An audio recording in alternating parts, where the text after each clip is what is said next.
அனைவருக்கும் வணக்கம். என்னுடைய பெயர் சையத். துபாயில் பணிபுரிகிறேன். எனது திருமணத்திற்காக விடுமுறைக்கு வந்தேன். திருமணம் முடிந்து என் மனைவியை விட்டு துபாய்க்கு செல்லும் நேரமும் வந்தது. எனது அறையில் அவளுடைய கைகளை பிடித்து கொண்டு கண்களில் கண்ணீரோடு பார்த்து நின்றேன். ஆனால் அவளோ எனது முகத்தை கூட பார்க்க முடியாமல் தலை குனிந்தபடியே தேம்பி தேம்பி அழுது கொண்டு இருந்தாள். என்னால் அவளை சமாதானம் செய்து வைக்க முடியவில்லை. காரணம், நானும் அதே நிலையில்தான் இருந்தேன். திருமணம் ஆகும் பொழுது எனக்கும் நன்றாகவே தெரியும், 1 மாதம் கழித்து எப்படியும் இந்த நிலை வரும் என்று. ஆனால் அந்த 1 மாதம் இவ்வளவு சீக்கிரமாக வந்துவிடும் என்று நானும் அவளும் நினைக்கவே இல்லை. ஆனாலும் என்ன செய்ய முடியும்? நான் திரும்பவும் வெளிநாட்டிற்கு போய்தான் ஆக வேண்டும். ஏனென்றால் எனக்கென்று கடமைகள் நிறையவே உள்ளன. நானும் அவளிடம் பிரியா விடை கொடுத்து அவளின் நெற்றியில் முத்தமிட்டு விட்டு அறையை விட்டு வெளியே வந்தேன். அங்கு எனது சகோதரன் எனக்காக காத்திருக்க, பின்பு வீட்டில் உள்ளவர்களிடம் கூறிவிட்டு எனது சகோதரனை மட்டும் அழைத்து கொண்டு ஏர்போர்ட் சென்றடைந்தேன். ஏனென்றால் ஏர்போர்ட்டில் அவள் அழுவதை என்னால் தாங்கிக் கொள்ள முடியாது. அனைத்து பரிசோதனைகளையும் முடித்து விமானத்தில் ஏறி அமர்ந்தேன். அது பறப்பதற்கு இன்னும் 1 மணி நேரம் வரை நேரம் இருந்தது. நானும் இருக்கையில் அமர்ந்து கண்களை மூடி அனைத்தையும் யோசிக்க ஆரம்பித்தேன். நான் கடந்த 3 வருடங்களாக வெளிநாட்டில் வேலை செய்து வருகிறேன். எனக்கு 2 அக்காவும் 1 தங்கையும் 1 தம்பியும் உள்ளனர். அப்பா சில வருடங்களுக்கு முன்பே இறந்து விட்டார். அதன் பிறகு அம்மா தான் எங்களை கஷ்டப்பட்டு வளர்த்து வந்தார். எனக்கு விவரம் தெரிந்த பிறகு நானும் வெளிநாடு செல்வதற்கு ஆசைப்பட்டேன். அதன்படி எனது 18வது வயதிலேயே முதல் முறையாக வெளிநாட்டிற்கும் சென்றேன். ஆரம்பத்தில் அந்த சூழ்நிலையும் அங்கு உள்ள வேலையும் மிகவும் கஷ்டமாக இருந்தது. இருந்தாலும் குடும்பத்தின் நிலைமையை நினைத்து பல்லை கடித்து கொண்டு 3 வருடங்கள் வரை சமாளித்தேன். சம்பளம் அதிகம் இல்லை என்றாலும் ஓரளவு கிடைத்தது. அதை கொண்டு ஒரு அக்காவிற்கு திருமணத்தை செய்து வைத்தோம். அதன் பிறகு வெளிநாட்டில் இருந்து ஊருக்கு வந்த பின்னர் கொஞ்சம் நாட்கள் வரை இருந்துவிட்டு பிறகு வேறு ஒரு நிறுவனத்தில் வேலை கிடைக்கவே அங்கு சென்று விட்டேன். தொடர்ந்து 3 வருடங்கள் வரை வேலை செய்தேன். அந்த நிறுவனத்தில் நல்ல சம்பளமும் கிடைத்தது. அது அனைத்துமே அம்மாவிற்கு அனுப்பி வைக்க, அவரும் குடும்பத்தை நல்லபடியாக பார்த்து தம்பி தங்கைகளின் படிப்பையும் திருமணமாகாமல் இருந்த மற்றொரு அக்காவிற்கும் திருமணத்தையும் நடத்தி வைத்து இருவருக்கும் ஆக சேர்த்து அனைத்து கடமைகளையும் செய்து வந்தார். இப்பொழுது திருமணம் ஆகாமல் நானும் எனது தங்கை தம்பி மட்டுமே உள்ளோம். நான் வெளிநாட்டில் எவ்வளவு கஷ்டப்பட்டாலும் அது பெரிதாகவே தெரியவில்லை. ஏனென்றால் எனது குடும்பம் சந்தோஷமாக இருந்ததால் போதும் என்று மட்டுமே நான் நினைத்தேன். குடும்பத்தில் ஆண் பிள்ளை மூத்தவனாக பிறந்தால் இதே மனநிலைதான் பெரும்பாலானோருக்கு இருக்கும். எனக்கு இப்போது 26 வயதாகிறது. 2 மாதங்களுக்கு முன்புதான் நான் வெளிநாட்டிலிருந்து இந்தியாவுக்கே வந்தேன். வீட்டில் உள்ளவர்கள் எனக்கு திருமணம் செய்து வைக்க நினைத்தனர். ஏனென்றால் எனது தங்கை படித்து கொண்டிருப்பதால் அவளின் படிப்பு முடிந்த பிறகு திருமணத்தை செய்யலாம் என்று முடிவெடுத்து முதலில் எனக்கு திருமணத்தை முடித்துவிட வேண்டும் என்று பெண் பார்க்க தொடங்கினார்கள். அப்படித்தான் எங்களின் குடும்பத்திற்கு தெரிந்த பெண் தரகரின் மூலமாக ஜீனத் நிஷாவின் போட்டோவை பார்த்தேன். அவளோடு சேர்ந்து 3 போட்டோக்களையும் எடுத்து வந்திருந்தார்கள் தரகர். அதில் உள்ள மற்ற போட்டோக்களை பார்க்கும் பொழுது ஜீனத் நிஷாவை விட அதிக அழகுருளாக இருந்தனர். ஆனால் எனக்கு ஏனோ தெரியவில்லை, ஜீனத் நிஷாவின் போட்டோவை மட்டும்தான் பிடித்திருந்தது. காரணம், ஒரு பெண்ணையோ அல்லது அவளின் போட்டோவையோ பார்க்கும் பொழுது தன் மனதிற்குள் ஏனோ தோன்றும், அவள்தான் நமக்காக படைக்கப்பட்டவள் என்று. எனக்கும் அப்படிதான் தோன்றியது. நானும் இந்த பெண்ணை பிடித்திருக்கிறது என்று அம்மாவிடம் கூற, அம்மாவும் தரகரிடம் ஜீனத்தை பற்றி விசாரிக்க ஆரம்பித்தார். தரகரும் சற்று தயங்கியபடியே, இந்த பெண்ணுக்கு என்று எந்த சொந்த பந்தமும் கிடையாது, அவளின் அத்தை வீட்டில்தான் இருந்து வருகிறாள், வரதட்சணை என்று எதுவும் கிடைக்க வாய்ப்பில்லை. ஆனால் பெண்ணை நல்ல முறையில் ஒழுக்கமாக வளர்த்துள்ளார். நேரடியாக சொல்ல வேண்டுமானால் திருமணத்திற்கு பிறகு உங்களுக்கு அவர்களின் குடும்பத்திலிருந்து எந்த உதவியும் கிடைக்காது. அவர்களின் அத்தை வீட்டில் இவளை எப்படியாவது திருமணம் செய்து கொடுத்தாலே போதும் என்று மட்டுமே நினைக்கிறார்கள். அவர்கள் பெண்ணின் போட்டோவை என்னிடம் கொடுக்கும் பொழுதே அனைத்து விவரங்களையும் கூறிவிட்டு தான் கொடுத்தார்கள். உங்களுக்கு வேண்டுமானால் வேறு ஒரு பெண்ணை பார்த்து கொள்ளுங்கள் என்றும் கூறினார். தரகர் பேச பேச எனக்கும் பெண்ணின் மேல் ஒரு விதமான பாசமும் தோன்றியது. அவளது அத்தையின் வீட்டில் எவ்வளவு கஷ்டப்பட்டு கொண்டிருப்பாள் என்று. நானும் சிறிது நேரம் யோசிக்கவில்லை. வரதட்சணை எங்களுக்கு சுத்தமாக வேண்டாம், அவர்கள் பெண்ணை மட்டும் கொடுத்தாலே போதும் என்று அம்மாவை பார்க்க, அம்மாவும் எனது பதிலுக்கு மறுபேதும் கூறவில்லை. அவரும் சரி என்பது போலவே தலையாட்டினார். பிறகு சில நாட்களிலேயே பெண்ணை பார்ப்பதற்காக அம்மாவும் வீட்டில் உள்ளவர்களும் செல்ல, அவர்களுக்கும் ஜீனத் நிஷாவை மிகவும் பிடித்தும் போனது. அதன் பிறகு அடுத்த சில நாட்களிலேயே திருமணத்திற்கான ஏற்பாடையும் செய்ய ஆரம்பித்தனர். காரணம், நான் இன்னும் 45 நாட்களுக்குள் வெளிநாடு செல்ல வேண்டியதிருந்தது. எனது விடுமுறையும் அத்துடன் முடிந்துவிடும். 15 நாட்களுக்குள் அவசர அவசரமாக திருமணமும் நடந்து முடிந்தது. அவளை முதலிரவு அறையில் நான் முழுமையாக முகத்தை பார்த்தேன். போட்டோவில் பார்த்ததை விட இன்னும் அழகாகவே இருந்தாள். அமைதியான முகம், அழகான கண்கள், சிவந்த கன்னங்கள், தலை நிமிரா வெட்கம், இவை அனைத்துமே என்னை அவள் பக்கம் சுண்டி இழுத்தது. நானும் கடவுளுக்கு நன்றி கூறிவிட்டு அவளின் பக்கத்தில் அமர்ந்தேன். பிறகு நானாகவே என்னிடம் இருந்த பரிசு பொருட்களை அவளிடம் கொடுக்க அவளும் வெட்கத்துடன் வாங்கி கொண்டாள். சிறிது நேரம் வரை என்னை பற்றி கூறிக்கொண்டிருந்தாள். அவளும் அமைதியாக கேட்டுக்கொண்டும் இருந்தாள். பிறகு மெதுவாக அவளும் தன்னை பற்றி கூறிக்கொண்டிருக்க அதை நானும் ரசித்து கொண்டு இருந்தேன். எவ்வளவு நேரம் இப்படியே இருந்தோம் என்று எனக்கு தெரியவில்லை. வெகு நேரமாக எங்களின் உரையாடல் தொடர்ந்து கொண்டே இருந்தது. இடையில் அவள் சிரிக்கும் சிரிப்பு என் மனதை கொள்ளையடித்து கொண்டும் இருந்தது. அவளையே கண் வாங்காமல் பார்த்து கொண்டும் இருந்தேன். பிறகு நானும் மெதுவாக அவள் அருகில் செல்ல வெட்கத்தால் நெளிந்து கொண்டிருந்தாள். பிறகு என்ன நீங்கள் நினைக்கக்கூடிய அனைத்துமே முடிந்தும் போனது. இன்பமான இரவு கடந்து செல்ல போதாத பகலும் வந்து சேர்ந்தது. அதன் பிறகு வந்த நாட்கள் தான் மிகவும் அழகானவை. என் வாழ்க்கையில் நான் பட்ட கஷ்டங்கள் ஏராளம். ஆனால் அதை அனைத்துமே மறக்கச் செய்தது அந்த நாட்களே. மனைவி என் மேல் உயிராக இருந்தாள். எனக்கு சேவகம் செய்வதை தனது குறிக்கோளாகவே மாற்றியும் கொண்டாள். அவளது அன்பிலும் அரவணைப்பிலும் சில நாட்களிலேயே நான் மகிழ்ந்து போனேன். வாழ்வில் ஒட்டுமொத்த சந்தோஷமும் கிடைத்துவிட்டதாகவே மனதிற்குள் துள்ளி குதித்து கொண்டிருந்தேன். ஆனால் அந்த சந்தோஷங்களை இன்னும் சில நாட்களே அனுபவிக்க முடியும் என்று நினைக்கும் பொழுது சந்தோஷங்கள் காணாமல் போய் ஒருவித இரக்கம் மனதிற்குள் படரத் தொடர்ந்தது. மனைவியை பிரிந்து துபாயில் இருக்கப் போகும் அந்த நாட்களை நினைத்து மனதில் அழுது கொண்டே இருந்தேன்.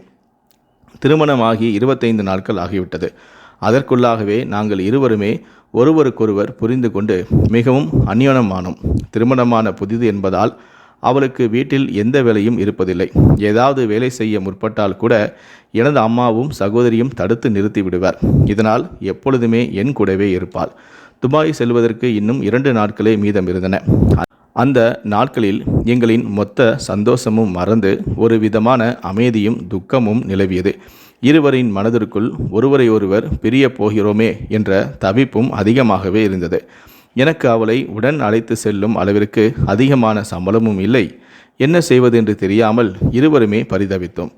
அந்த நாட்களில் அவள் என்னை பார்த்தாலே கலங்கி விடுவாள். பிறகு நான் தான் அவளிடம், எனக்கு இன்னும் சில கடமைகள் உள்ளது. இருக்கும் தங்கையை திருமணம் செய்து வைக்க வேண்டும். பிறகு தம்பிக்கும் ஏதாவது வேலை ஏற்பாடு செய்து தர வேண்டும். அதன் பிறகு நமக்கென்று சிறிய வீடும் கட்டிக்கொள்ள வேண்டும். நமக்கு பிறக்கப் போகும் குழந்தைகள் என்னைப் போல கஷ்டப்படாமல் இருப்பதற்கும் அவர்களுக்கென்று ஏதேனும் சேர்த்து வைக்க வேண்டும். இப்பொழுது நமது இந்த சந்தோஷத்தை பார்த்தால் இதெல்லாம் கிடைக்குமா என்பது சந்தேகமே. இன்னும் 4 வருடங்கள் தான். அதற்குள்ளாகவே இது அனைத்தையுமே முடித்துவிட்டு நான் இங்கே தொழில் தொடங்குவதற்கு ஏதேனும் பணத்தையும் சேர்த்து கொள்வேன். அதன் பிறகு நான் வெளிநாடு சென்ற பேச்சை எடுக்க மாட்டேன். இங்கே ஏதேனும் தொழில் தொடங்கி காலம் முழுவதும் உன்னுடனே இருப்பேன். நீ கவலைப்படாமல் இரு என்றேன். அவளும் புரிந்து கொண்டாள். மனதில் என்ன நினைத்தாலோ தெரியவில்லை. ஆனால் என்னிடம், நீங்கள் கவலைப்படாமல் போய் வாருங்கள், உங்களுக்காக எத்தனை வருடங்கள் வேண்டுமானாலும் காத்திருப்பேன் என்று எனக்கு தேவையான நம்பிக்கையான வார்த்தைகளையும் கூறினாள்.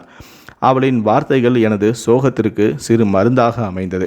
பிறகு 2 நாட்கள் கழித்து அவளிடம் பிரியாவிடை பெற்று நானும் இப்பொழுது விமானத்தில் அமர்ந்திருக்கின்றேன். அனைத்தையுமே யோசித்து கண் திறந்து பார்க்க விமானம் துபாயின் வான்பரப்பில் பறந்து கொண்டிருந்தது. அதன் பிறகு 2-3 நாட்கள் அறையில் இருந்ததால் மனைவியுடன் மணிக்கணக்கில் பேசி கொண்டிருப்பேன். அப்பொழுதும் அவள் அழுது கொண்டுதான் இருப்பாள். இருந்தாலும் எனது நிலைமையையும் புரிய வைப்பதற்கு நான் முயற்சி செய்வேன். அவளும் ஓரளவு புரிந்து கொண்டு பிறகு சமாதானம் அடைவாள். சில நாட்களிலேயே இருவரும் சற்று சமாதானமடைந்து அவரவர் வேலைகளை பார்க்க தொடங்கினோம்.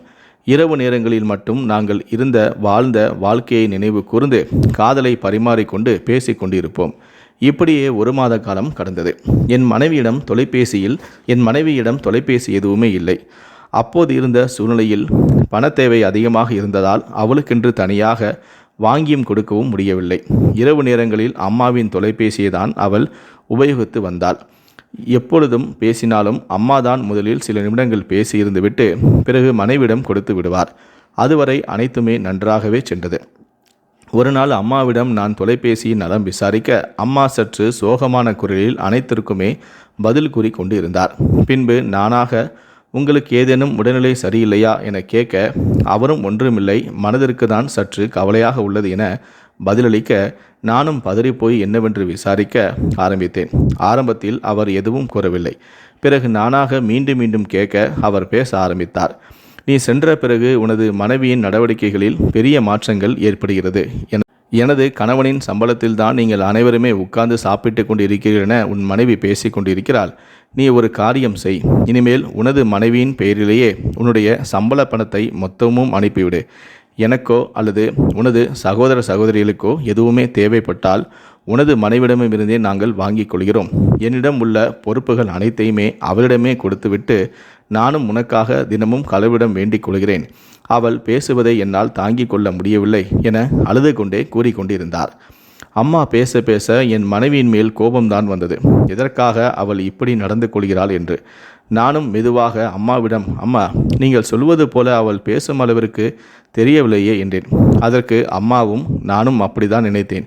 இதை போல ஒரு பெண் கிடைத்ததற்கு சந்தோஷப்பட்டேன். ஆனால் ஏனோ தெரியவில்லை, அவள் முற்றிலுமாக மாறிப்போய்விட்டாள். இவ்வளவு நாள் அவள் உன்னிடம் நடித்து கொண்டிருந்தாள். இப்பொழுதுதான் அவளின் சுயரூபமே கொஞ்சம் கொஞ்சமாக வெளியே வருகிறது என்றார். அதை கேட்டு நானும் யோசிக்காமல் கோபமடைய தொடங்கினேன். பிறகு மனைவியிடம் தொலைபேசியை கொடுக்க சொல்ல மனைவியும் பேசத் தொடங்கினாள். அவள் பேசுவதற்கு முன்பாகவே என் மனதில் உள்ள கோபங்களை கொட்ட ஆரம்பித்தேன். கடுமையான வார்த்தைகளால் அவளை கண்டித்தேன். எனது அம்மாவையும் சகோதர சகோதரிகளையும் நீதான் கவனித்து கொள்ள வேண்டும். அதை விட்டுவிட்டு அவர்களை அடிமைப்படுத்தும் எண்ணம் இருக்கக்கூடாது. நீ எங்கிருந்து வந்தாய் என்பதை மறந்துவிட்டாயா? உனக்கு நல்ல வாழ்க்கை கிடைத்திருக்கிறது, அதை தேவையில்லாமல் கெடுத்து கொள்ளாதே என்று கூர்மையான வார்த்தைகளால் கொத்தி கொண்டிருந்தேன். அவள் ஒன்றும் பேசாமல் அமைதியாக கேட்டு கொண்டிருந்தாள். பிறகு அவளின் பதிலை எதிர்பார்க்காமலேயே தொலைபேசியை வைத்தும் விட்டேன். எனக்கும் அவள் மேல் கோபம் இருக்கத்தான் செய்தது. அம்மா சொன்னது போல ஒருவேளை இதுதான் அவளின் உண்மையான முகமாக இருக்குமோ என்று. 2 நாட்கள் வரை அவளோடு எதுவுமே பேசவில்லை. அம்மாவுடன் மட்டுமே பேசி இருந்துவிட்டு வைத்து விட்டேன். 2 நாட்கள் கழித்து சிறிதாக யோசிக்க தொடங்கினேன். ஒருவேளை அன்று அதிகமாக தான் பேசிவிட்டோமோ என்று. நானும் மனம் கேட்காமல் மனைவிடம் கொடுக்க சொல்ல அவளும் அமைதியாக பேசத் தொடங்கினாள். அவள் கேட்ட கேள்விகளுக்கு மட்டும் பதில் சொல்லி கொண்டு இருந்தாள். முன்பை போல சகஜமாக எதுவுமே பேசவில்லை. நானும் புரிந்து கொண்டேன், கோபத்தில் உள்ளால் 2-3 நாட்களில் சரியாகி விடுவாள் என்று. அதன் பிறகு எதுவுமே சரியாகவில்லை. அம்மாவும் அடிக்கடி எனது மனைவியை பற்றி ஒவ்வொன்றாக சொல்லி கொண்டே இருந்தார். அப்போதெல்லாம் அவள் மேல் கோபப்பட மட்டுமே செய்தேன். எதையும் நான் யோசிக்கவே இல்லை. ஆனால் அவள் அனைத்தையுமே பொறுமையாக கேட்டுக்கொண்டாள். எனது அம்மாவை பற்றியும் சகோதர சகோதரிகளை பற்றியோ எதுவுமே வாய் திறக்கவில்லை. நான் இருந்த மனநிலையில் ஒருவேளை தவறு செய்வதனால்தான் அமைதியாக இருக்கிறாளோ என்று நினைத்தேன். இப்படியே 3 மாதங்களும் கடந்துவிட்டன. ஒரு நாள் எனது அம்மாவிடம் பேச அவர் ஒரு அதிர்ச்சியான உண்மையை கூறினார். அது என்னவென்றால், உனது மனைவி 3 மாத கர்ப்பமாக உள்ளாள். நீ சென்ற மறு மாதமே குழந்தை உண்டாகிவிட்டது. எங்கே உன்னிடம் அதை சொன்னால் வேலையை விட்டுவிட்டு வந்து விடுவாயோ என்று நினைத்துதான் நானும் அதை உன்னிடமிருந்து மறைத்து விட்டேன். நீ எதற்கும் கவலைப்படாமல் இரு. உனது மனைவியை நல்லபடியாக பார்த்து கொள்வது எனது பொறுப்பு. நீ உன்னுடைய வேலையில் மட்டும் கவனம் செலுத்து என்றார். நானும் அதிர்ச்சி அடைந்தேன். காரணம், இவ்வளவு நாள் என்னிடம் எதற்காக மறைத்தார்கள் என்று. ஆனால் அவர்கள் சொல்வது ஒரு வகையில் உண்மைதான். ஒருவேளை அப்பொழுது இருந்த சூழ்நிலையில் மனைவி கர்ப்பமாகிவிட்டால் என்று தெரிந்தால் வேலையை விட்டுவிடக்கூட வாய்ப்புகள் உண்டு. அந்த அளவிற்கு தனிமை என்னை கொடுமைப்படுத்தியது. அதன் பிறகு நானும் புரிந்து கொண்டேன். பிறகு சந்தோஷமடைந்து அம்மாவிடமும் நன்றாக மனைவியை பார்த்து கொள்ளுங்கள் என்று அறிவுரையும் கூறினேன். அவரும் பார்த்து கொள்வதாக உறுதியும் அளித்தார். அதன் பிறகு வந்த நாட்களில் அம்மாவும் என்னிடம், உனது மனைவிக்கு இந்த குழந்தையை பெற்றுக்கொள்ள விருப்பமில்லை. எப்பொழுதும் பார்த்தாலும் நான் சொல்வதற்கு எதிராகவே உணவு வழக்கங்களை மேற்கொள்கிறாள். வெளியிலிருந்து உணவு பண்டங்களை வாங்கி வந்து அவள் இஷ்டத்திற்கு தின்று கொண்டு இருக்கிறாள்.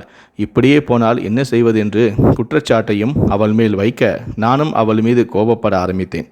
அவளிடம் கோபப்பட்டு தேவையில்லாமல் கத்தி கொண்டிருப்பேன். ஆனால் அப்பொழுதும் கூட அவள் அமைதியாக தான் இருந்தாள். மாதங்களும் உருண்டோடின.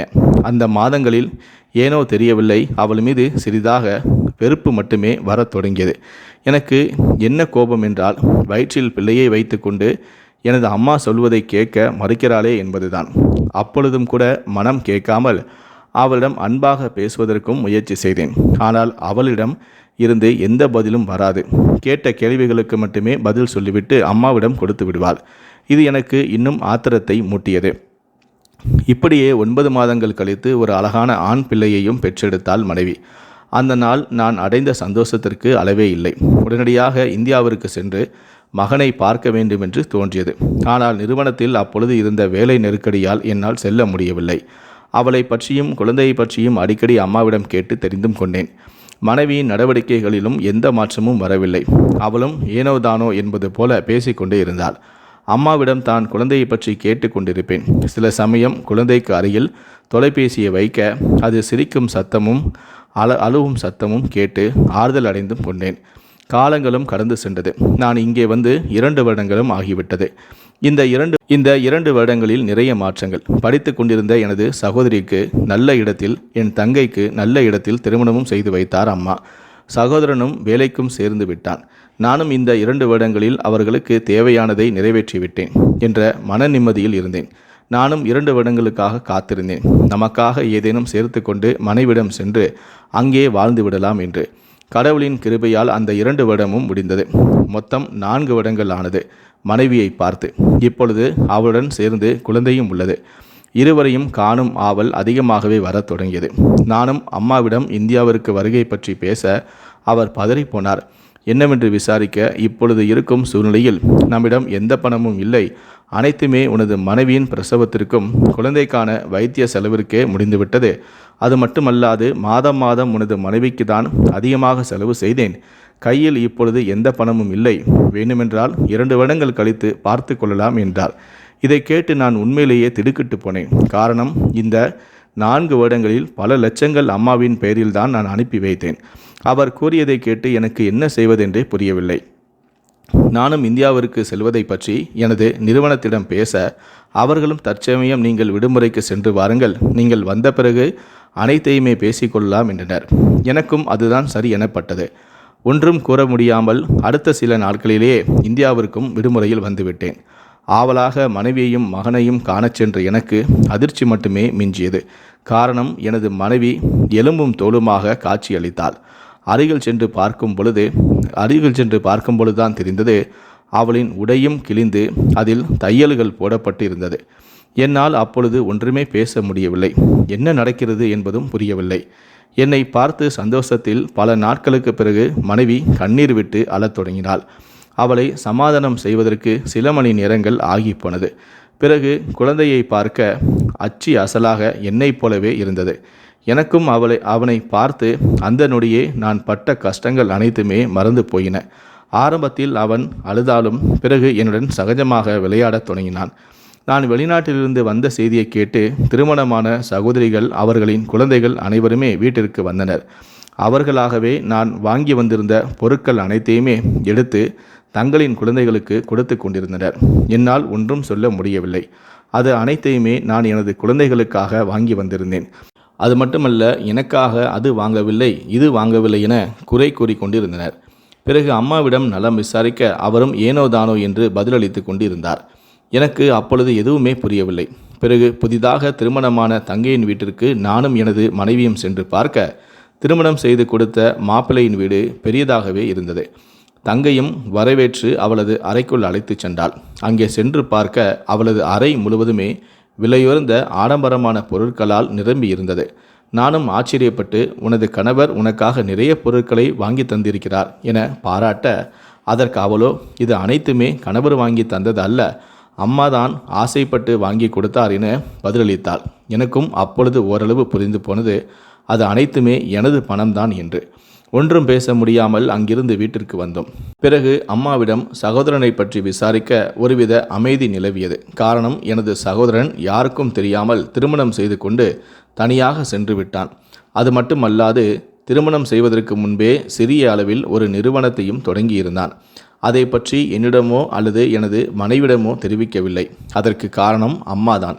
யாரிடமும் சொன்னால் கண்பட்டு விடுமே என்று கூற வேண்டாம் என்று சொல்லிவிட்டார். ஆனால் அவன் தொடங்கிய நிறுவனத்திற்கு எனது பணத்தை தான் கொடுத்து இருந்தார் அம்மா. எனக்கு ஒருபுறம் சகோதர சகோதரிகள் நல்ல நிலைமைக்கு வந்துவிட்டார்கள் என்று நிம்மதியாக இருந்தாலும், மறுபுறம் ஏன் எல்லாவற்றையும் என்னிடமிருந்து மறைத்தார்கள் என்ற கோபமும் இருந்தது. எனது அறைக்கு சென்று யதார்த்தமாக மனைவியின் பீரோவை திறந்து பார்க்க, நான் கல்யாணமான புதிதில் வாங்கி கொடுத்த 2-3 சேலைகளை தவிர அதில் வேறு ஒன்றுமே இல்லை. எனது மனைவிக்கு என்று புதிய பொருட்கள் என்று எதுவுமே வாங்கி கொடுக்கவில்லை எனது அம்மா. ஆனால் சகோதரர்களின் கழுத்திலும் அவர்களின் குழந்தைகளின் கழுத்திலும் தங்கங்கள் மின்னிக் கொண்டிருந்தன. அது அனைத்துமே எனது பணத்தில் வாங்கியவைதான். அப்பொழுது எனது மனைவியை பார்க்க அவள் பரிதாபமாக காட்சியளித்தாள். ஒன்றும் பேச முடியாமல் என்னையே பார்த்து கொண்டிருந்தாள். எனது குழந்தையை பார்க்க வெள்ளி கொலுசு வாங்குவதற்கு கூட வழியில்லாமல் விளையாடி கொண்டிருந்தது. இவை அனைத்தையுமே நினைத்து குழம்பிக் கொண்டிருந்தேன். அடுத்த சில நாட்களிலேயே முக்கியமான விசேஷ நாளும் வந்தது. நானும் மனைவிக்கும் குழந்தைக்கும் அவர்களுக்கு தெரியாமல் துணிமணிகளை, அவர்களுக்கு தேவையான பொருட்களையும் வாங்கி வந்து வீட்டின் ஒரு பகுதியில் மறைத்து வைத்தேன். விசேஷமன்று அவர்களுக்கு கொடுத்து ஆச்சரியப்படுத்தலாம் என்று நினைத்தேன். விசேஷமன்று காலையில் எனது மனைவி குழந்தையிடம் பேசிக்கொண்டு இருப்பதை கவனித்து கொண்டும் இருந்தேன். அவள் ஒரு ஆடையை எடுத்து மகனிடம் போட்டுக்கொள்ளும்படி கெஞ்சி கொண்டிருந்தாள். மகனோ எனக்கு புதிய ஆடைதான் வேண்டும் என்று அழுது கொண்டு இருந்தான். இதை அனைத்துமே நானும் கவனித்து கொண்டுதான் இருந்தேன். அப்பொழுது குழந்தை எந்த விசேஷமாக இருந்தாலும் பழைய ஆடைதான் கொடுக்கிறார்கள் என எனக்கு புது ஆடைதான் வேண்டும் என்று மழலை மாறாமல் அழுது கொண்டிருந்தது. அதற்கு மனைவியும் நமக்கு கிடைப்பதை தான் போட்டுக்கொள்ள வேண்டும், அமைதியாக போட்டுக்கொள் என்று அதற்கு அதற்றி கொண்டிருந்தாள். எனக்கும் அப்பொழுதுதான் அந்த வீட்டில் நடப்பதை பார்த்து முதல் முறையாக கோபம் வந்தது. அதற்கு மேல் பொறுக்க முடியாமல் மனைவியை அழைத்து அருகில் அமர வைத்து சற்று கோபமாகவே கேட்டேன், இந்த வீட்டில் என்ன நடக்கிறது? எல்லாவற்றையும் ஒன்று விடாமல் சொல் என்று. அவளும் எதுவும் வாய் திறக்கவில்லை. பிறகு நான் சற்று கோபமாக அனைத்தையுமே பேசத் தொடங்கினாள். நீங்கள் நினைப்பது போல உங்களின் பணத்தில் இருந்து எங்களுக்கென்று எந்த செலவையும் உங்கள் அம்மா இதுவரை செய்ததில்லை. உங்களிடமிருந்து பணம் வந்து விட்டது என்று தெரிந்தாலே உங்களின் சகோதரிகள் அனைவருமே வீட்டிற்கு வந்து விடுவர். சில நாட்கள் வரை இருந்துவிட்டு அவர்களுக்கு தேவையான பொருட்களையும் பணத்தையும் உங்கள் அம்மாவிடமிருந்து வாங்கி கொண்டு செல்வர். அப்போதெல்லாம் அவர்கள் எந்த வேலையும் செய்வது இல்லை. என்னை இந்த வீட்டில் வேலைக்காரி போல நடத்தி அவர்களுக்கு தேவையான உணவுகளை சமைக்க செய்வர். ஏதாவது விசேஷ நாட்கள் வந்தால் கூட எனக்கு இல்லை என்றாலும் குழந்தைக்காவது புதிய துணிமணிகளை எடுத்து கொடுக்கும்படி உங்களின் அம்மாவிடம் கேட்பேன். ஆனால் அவரோ உங்கள் அக்காவின் குழந்தைகள் பயன்படுத்திய துணிகளை எடுத்து வந்து அதை போட்டு கொள்ளும்படியும் கூறுவர். அப்போதெல்லாம் எனக்கு அழுகையாக தான் வரும். நீங்கள் தவறாக நினைத்தாலும் பரவாயில்லை. உங்கள் அம்மாவிற்கு பிடித்த மகன் என்றால் அது உங்கள் சகோதரன்தான். நீங்கள் பல ஆண்டுகளாக அனுப்பிய பணத்தை சிறிது சிறிதாக சேர்த்து உங்கள் சகோதரன் தொழில் தொடங்குவதற்காக வைத்திருந்தார். உங்களது அம்மா இதை யாரிடமும் கூறவே இல்லை. நினைத்தது போல உங்கள் சகோதரன் படிப்பை முடித்தவுடன் வெளிநாடு செல்வதற்காக தான் முயற்சி செய்தார். ஆனால் உங்களது அம்மா தான் வெளிநாட்டிற்கு சென்றால் மிகவும் கஷ்டமாக இருக்கும், நீ இங்கேயே தொழில் தொடங்கிவிடு என கூறி பல லட்சம் ரூபாயை அவரிடம் கொடுத்தார். ஆனால் அவரோ அனைத்தையுமே மறந்துவிட்டு வேறு ஒரு பெண்ணிடம் திருமணம் செய்து தனியாக குடும்பம் நடத்தி வருகிறார். இப்பொழுதும் கூட அவரின் மேல் எந்த கோபமும் உங்கள் அம்மாவிற்கு உண்டாகவில்லை. அடிக்கடி சென்று பார்த்துவிட்டு தான் வருகிறார். போகும்பொழுது நிறைய பொருட்களை வாங்கி கொண்டு தான் செல்வார். உங்கள் சகோதரிகளை திருமணம் செய்து கொடுத்த வீட்டிற்கும் அடிக்கடி செல்வார். அவர்கள் கேட்காமலேயே அவர்களின் குடும்பத்தார்களுக்கு தேவையான அனைத்து துணிமணிகளையும் பொருட்களையும் வாங்கி கொண்டு செல்வார். இவை அனைத்தையுமே நானும் பார்த்து கொண்டுதான் இருந்தேன். ஒரு கட்டத்தில் எனக்கே பொறுத்து கொள்ள முடியவில்லை. ஒரு நாள் உங்கள் அம்மாவிடம் அவர் இன்னும் 2-3 வருடங்களில் இங்கு தொழில் தொடங்குவதற்காக உள்ளார், அதற்காக கொஞ்சம் பணத்தை சேர்த்து வையுங்கள் என்று நான் கூறினேன். ஆனால் என்ன நினைத்தாரோ தெரியவில்லை, உங்கள் அம்மா என்னை திட்டவும் அடிக்கவும் பார்த்தார். அவருக்கு நான் இதை போல கூறியது சுத்தமாக பிடிக்கவில்லை. அதன் பிறகுதான் என்னை பற்றி உங்களிடம் இல்லாதவற்றையும் கூற ஆரம்பித்தார். அதை கேட்டுதான் நீங்கள் என் மேல் கோபப்படவும் ஆரம்பித்தீர்கள். நானும் உங்களுக்கு புரிய வைப்பதற்கு எவ்வளவோ முயற்சி செய்தேன். ஆனால் உங்களின் அம்மாவின் பாசம் என்னை பேச விடாமல் செய்தது. உங்கள் அம்மாவின் மேல் பாசம் இருக்க வேண்டாம் என்று நான் கூறவில்லை. ஆனால் கண்மூடித்தனமாக பாசமானது உங்கள் வாழ்க்கையை தான் பாதிக்கும். அதோடு சேர்த்து எனது வாழ்க்கையும் குழந்தையின் வாழ்க்கையும் பாதிக்கப்படும். வீட்டில் நடக்கும் அனைத்தையுமே சில நாட்கள் கழித்து நீங்களே புரிந்து கொள்வீர்கள். என்னிடம் இதை பற்றி வேறு எதுவும் கேட்காதீர்கள் என்று கூறிவிட்டாள். அவள் பேச பேச எனக்கு தலையே சுற்றுவது போல இருந்தது. காரணம், வெளிநாட்டில் நான் எவ்வளவு கஷ்டப்பட்டு சம்பாதித்தேன் என்பது எனக்கு மட்டுமே தெரியும். எங்கே நல்ல சாப்பாடு சாப்பிட்டால் அதிகமாக செலவாகி விடுமோ என்று நினைத்து பல நாட்கள் சாப்பிடாமல் கூட கிடந்து ஒவ்வொரு பைசாவாக சேர்த்து வீட்டுக்கு அனுப்பி வைத்தேன். ஒரு வேலைக்கு 2 வேலை கிடைத்தால் நன்றாக இருக்குமே என்று உறக்கம் கூட இல்லாமல் அதிகமாக வேலை பார்த்து பணத்தை அனுப்பி வைத்தேன். ஆனால் இங்கு வந்து பார்க்க ஒன்றுமே இல்லை. அனைத்துமே வீண் விரயமாகி இருந்தது. போனால் போகட்டும், அது கூட பிறகு சம்பாதித்து கொள்ளலாம் என்று விட்டுட்டு விடலாம். ஆனால் எனது மனைவிக்கும் எனது குழந்தைக்கும் நடந்ததுதான் கொடுமை. சம்பாதிக்கும் என்னுடைய மனைவியையும் குழந்தையையும் அவர்கள் பராமரிக்க மறந்துவிட்டனர். இதை அனைத்தையுமே நினைத்து மிகவும் குழம்பி போனேன். எனக்கு எனது அம்மாவிடம் இதை பற்றி கூற சண்டையிட விருப்பவும் இல்லை. ஏனென்றால் இன்னும் எனது அம்மாவின் மேல் பாசம் இருக்கத்தான் செய்தது. எனக்கு கோபம் என்னவென்றால், மற்ற சகோதர சகோதரிகளை பார்த்த அம்மா என்னை பற்றி யோசிக்கவே இல்லையே. எனக்கும் ஒரு குடும்பம் உள்ளது. எவ்வளவு நாள் நான் வெளிநாட்டில் கஷ்டப்படுவேன் என்று நினைத்து பார்க்காமல் என்னுடைய இத்தனை வருட உழைப்பையும் வீண் விரயம் செய்துவிட்டார். மனைவி சொன்னதும் உண்மைதான். ஒரு கட்டத்திற்கு மேல் எனக்கும் குடும்பம் என்று ஆகிவிடும். ஆரம்பத்தில் இருந்தே நான் பட்ட கஷ்டம் எனது குடும்பத்தார்களுக்கும் எனது குழந்தையும் படக்கூடாது என்பதற்காக தான் இவ்வளவு காலங்கள் ஓடி ஓடி உழைத்தேன். ஆனால் அதற்கு எதுவுமே பயனில்லாமல் போய்விட்டது. சில நாட்கள் வரை யோசித்து கடைசியாக ஒரு முடிவு எடுத்தேன். இன்னும் விடுமுறை முடிய சில நாட்களில் இருந்தது. அவசரமாக குழந்தைக்கும் மனைவிக்கும் பாஸ்போர்ட் எடுத்து வைத்தேன். பிறகு போகும் பொழுது அம்மாவிடம், நான் எனது மனைவியையும் குழந்தையும் என்னுடன் வெளிநாட்டிற்கு அழைத்து செல்கிறேன். அங்கு குடும்பத்துடன் தங்கியிருந்தால் என்னால் பணம் அனுப்ப முடியாது. மொத்த சம்பளமும் அங்கேயே செலவாகிவிடும். அதனால் இனிமேல் என்னால் உங்களுக்கு பணம் அனுப்ப முடியாது. நீங்கள் சகோதரனிடமே அல்லது உங்கள் சகோதரியிடமோ பணத்தை வாங்கி செலவு செய்து கொள்ளுங்கள் என்றேன். இதை கேட்டு அவர் அதிர்ந்து போனார். எனது இந்த நடவடிக்கையை அவர் எதிர்பார்க்கவே இல்லை. அவரின் விருப்பம் இன்னும் 2-3 வருடங்கள் பணத்தை அனுப்பி கொண்டிருப்பேன் என்பதுதான். அவர் பதில் எதுவும் கூறாமல் அதிர்ச்சியுடன் பார்த்து நின்றார். நானும் அதற்கு மேல் அவரிடம் எதுவும் பேசவில்லை. மனைவியையும் குழந்தையும் அழைத்து கொண்டு வெளிநாடு வந்து விட்டேன். அதன் பிறகு எப்போதாவது அம்மாவிடம் தொலைபேசியில் தொடர்பு கொண்டு நலம் விசாரிப்பேன். அவ்வளவுதான். அதற்கு மேல் பேச வந்தால் கூட எனக்கு வேலை இருக்கிறது என்று வைத்து விடுவேன். எனது இந்த நடவடிக்கையை எனது அம்மா மட்டுமல்ல, என் மனைவியை எதிர்பார்க்கவில்லை. மனைவியும் அடிக்கடி என்னிடம் கேட்டுக்கொண்டிருப்பாள், அம்மாவை எதற்கு அங்கே தனியாக விட்டுவிட்டு வந்தீர்கள் என்று. ஆனால் நானும் அவளிடம் கோபமாக, அங்குள்ள சகோதர சகோதரிகள் பார்த்து கொள்வார்கள், நீ உனது வேலையை மட்டும் பார் என்று அவளின் வாயை அடைத்து விடுவேன். அதற்கு மேல் அவள் ஒன்றும் பேச மாட்டாள். வெளிநாட்டில் 3 மாதங்கள் கடந்து விட்டது. ஆனாலும் எனக்கு அதிகமாக செலவு எதுவும் ஆகவில்லை. வீட்டிற்கு பணம் அனுப்பாததால் எங்கள் குடும்பத்திற்கு போக நிறைய பணம் மிச்சமாகியது. அதை அனைத்துமே நானே வைத்து சேமித்தும் கொண்டேன். ஒரு நாள் அம்மா தொலைபேசியினிடம் பேசும்பொழுது அழத் தொடங்கினாள். நானும் சற்று பதறிதான் போனேன். பிறகு அவர் என்னிடம், என்னை யாருமே பார்க்க வரவில்லை. உனது சகோதர சகோதரிகள் எட்டி கூட பார்ப்பது இல்லை. நான் தனியாக தான் வீட்டில் இருக்கிறேன். உனது சகோதரனிடம் செலவுக்கு காசு கேட்டால் கூட அவன் கொடுப்பதற்கு மறுக்கிறான். தொழில் சற்று மந்தமாக உள்ளது என்று பொய் சொல்கிறான். உனது சகோதரிகளுமே என்னை நலம் விசாரிப்பது கூட இல்லை. முன்பெல்லாம் அவர்கள் அடிக்கடி வீட்டிற்கு வந்துவிட்டு செல்வார்கள். ஆனால் இப்பொழுது தலையை கூட காண்பிப்பதில்லை. 2-3 முறை அவரிடம் பணம் கேட்டேன். ஆனால் அவர்கள், உன்னிடம் பணத்தை கொடுத்தால் செலவு செய்து விடுவாய் என கூறி பணத்தை கொடுக்க மறுத்துவிட்டனர்.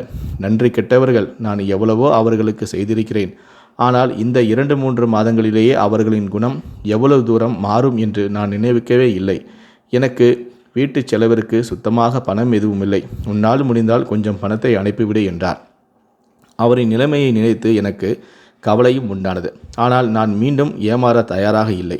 ஏனென்றால் எனது அம்மாவின் குணம் நன்றாகவே தெரியும். எந்த ஒரு விஷயமாக இருந்தாலும் பட்ட கஷ்டங்களையும் அவர் அப்பொழுது மறந்து விடுவார். நானும் பணத்தை அனுப்பினால் பழையபடி சகோதரனுக்கும் சகோதரிகளுக்குமே செய்து கொண்டிருப்பார். பிறகு நானும் என் ஆயுள் முழுவதும் வெளிநாட்டில் கழித்து இங்கே மரணிக்க வேண்டியதுதான். நானும் அம்மாவிடம், அம்மா, தற்சமயம் என்னிடம் பணம் எதுவும் இல்லை. வேண்டுமென்றால் உங்கள் செலவிற்கு கொஞ்சம் பணத்தை அனுப்பி வைக்கிறேன். அதை வைத்து 2-3 மாதங்கள் குடும்பத்தை பார்த்து கொள்ளுங்கள். இனி என்னிடம் எதுவுமே எதிர்பார்க்காதீர்கள் என்றேன். அவரும் சரி என்று சம்மதிக்க கொஞ்சமாக பணத்தையும் அனுப்பி வைத்தேன். இதை பற்றி அன்றே மனைவிடமும் பேசவும் தொடங்கினேன். அடுத்து நாம் என்ன செய்யலாம் என்று. மனைவியும் கல் நெஞ்சம் கொண்டவள் அல்ல. அவளின் முதல் விருப்பமே எனது அம்மாவை பற்றியாக தான் இருந்தது. கடைசி காலத்தில் அவரை நாம் தான் பார்த்து கொள்ள வேண்டும். அவருக்கு தேவையான பணத்தை அனுப்பி வையுங்கள். 2 வருடமோ 3 வருடமோ கழித்து நாம் சென்று அவரை நல்லபடியாக பார்த்து கொள்ளலாம். அப்பொழுது நமக்கு ஓரளவு பணம் சேர்ந்து இருக்கும். அதை வைத்து தொழிலும் தொடங்கி கொள்ளலாம் என்றார். இருந்தாலும் எனக்கு ஒரு பயம் இருக்கத்தான் செய்தது. எங்கே நாம் மீண்டும் பணத்தை அனுப்ப தொடங்கினால் அந்த பணத்திற்கும் விடை தெரியாமல் போய்விடுமோ என்று. இப்பொழுதும் நான் குழப்பத்தில்தான் உள்ளேன். அம்மா கூறுவது போல பணத்தை அனுப்ப வேண்டுமா அல்லது எனது விருப்பப்படி பணத்தை சேமித்து வைக்க வேண்டுமா என்று இந்த வீடியோவை பார்த்து கொண்டிருக்கும் நீங்களே கீழே இருக்கக்கூடிய கமெண்ட் செக்ஷனில் மறக்காமல் சொல்லுங்கள். முடிந்த அளவுக்கு இந்த வீடியோவை மற்றவங்களுக்கும் ஷேர் பண்ணுங்கள். மேலும் இது போன்ற பல வீடியோக்களை பார்க்கணும் அப்படின்னு நினச்சிங்கன்னா மறக்காமல் சேனலை சப்ஸ்கிரைப் பண்ணுங்கள். நன்றி, வணக்கம்.